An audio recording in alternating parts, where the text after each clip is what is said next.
Liam was everything I ever wanted. Funny, kind, loved old movies. We clicked instantly. 6 months in, things were easy. We finished each other's sentences, laughed at the same stupid jokes. He was perfect. Except for Dave. Dave was Liam's cat. A fluffy Persian with a permanent frown. I'm a dog person, but I tried. Really, I did. But Dave wasn't interested in being friends. He hissed at me, stole my seat and glared at me during dinner. Liam laughed, said it was their thing. Dave wasn't just aloof. He had this way of making his presence felt even when he wasn't around. It was like he had an invisible hold over Liam. He was clingy to Liam, like weirdly clingy. It wasn't just a phase, it was a constant state of being. Liam couldn't go anywhere without Dave following him. Date nights always involved Dave. Whether we were at home or out, Dave somehow managed to be the center of attention. It was like he had a radar for our moments. He'd sit on Liam's lap, batting at my arm if I got too close. Movie nights? Forget cuddling. Dave would make sure there was no room for me. It was his way or no way. Dave was always sprawled across Liam. Evenings alone were rare. It was like Dave had a sixth sense for when I wanted some alone time with Liam. Liam didn't want to leave Dave home alone. He'd always worry about him, making sure he was comfortable and happy. It was sweet, but also frustrating. I tried to be understanding. I really did. I knew how much Dave meant to Liam, but it was hard not to feel like I was competing for his attention. Liam had Dave for years. They had a bond that was unbreakable. I respected that, but it didn't make it any easier. But the constant presence of a furry, judgmental third wheel was wearing me down. It felt like Dave was always watching, always judging. I started feeling like an outsider in my own relationship. It was like I was the third wheel, not Dave. The dynamic was all wrong. It was Liam and Dave against, well, me. I loved Liam, but I wasn't sure how much longer I could handle being the odd one out in our little trio. It was a Friday night. Liam was running a bath. I lit candles, opened wine. This was more like it. We were finally having a real Dave-free evening, or so I thought. Suddenly, a loud crash. I found Liam soaked and furious in the bathroom. Dave, perched on the toilet, looked smug. He'd knocked over Liam's phone, trying to get in the tub. Liam, instead of comforting me over the broken glass, was cooing at Dave. That's when I snapped. Section 4, Heartbreak Hotel, population, me.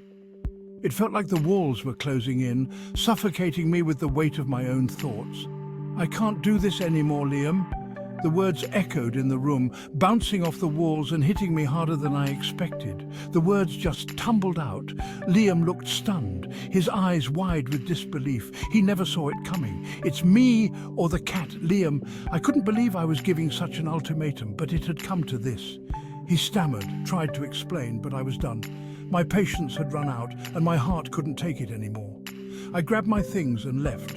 The door closed behind me with a finality that sent shivers down my spine. The next few days were a blur. I wandered through my life like a ghost, unsure of my next move. Tears, ice cream, bad rom-coms. My nights were filled with empty calories and even emptier feelings.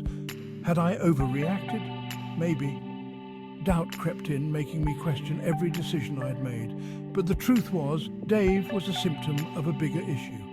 Liam's inability to prioritize us. It wasn't just about the cat. His needs always came second to Dave's. I felt like an afterthought in my own relationship, and I was tired of playing second fiddle to a feline. I deserved more, and it was time to reclaim my worth. Section 5. Divided opinions, unsolicited advice. My friends were divided. Some understood my feelings and supported me wholeheartedly. They said, "You deserve better than to compete with a cat. You deserve to be someone's priority." Others thought I was crazy. They couldn't understand why I was making such a big deal out of it. "It's just a cat. Liam's a keeper," they insisted. My mum, ever the diplomat, said, "Relationships require compromise." She tried to help me see both sides. But how much compromise was I expected to make, I wondered? Was it fair to always be the one giving in? Was my happiness less important than a cat's? I felt torn and unsure of what to do. Then Liam called. He apologized, said I was overreacting and tried to reassure me. He told me that he loved Dave, yes, but he loved me more. He tried to convince me that things would get better. He promised things would change, that he would make more effort to balance his attention. But the damage was done. The trust was broken. I couldn't shake the feeling of betrayal. How could I ever be sure? The doubts lingered, and I was left questioning everything. Section 6. Was I right? Maybe, maybe not. It's been months since the breakup. I still miss Liam, his laugh, his hugs, our inside jokes. But then, I remember the feeling of being the third wheel, the frustration of constantly competing for attention. Was I right to break up with Liam over Dave? I still don't have a clear answer. Maybe love isn't always enough. Maybe sometimes you have to choose yourself. And maybe, just maybe, some love stories are just not meant to be.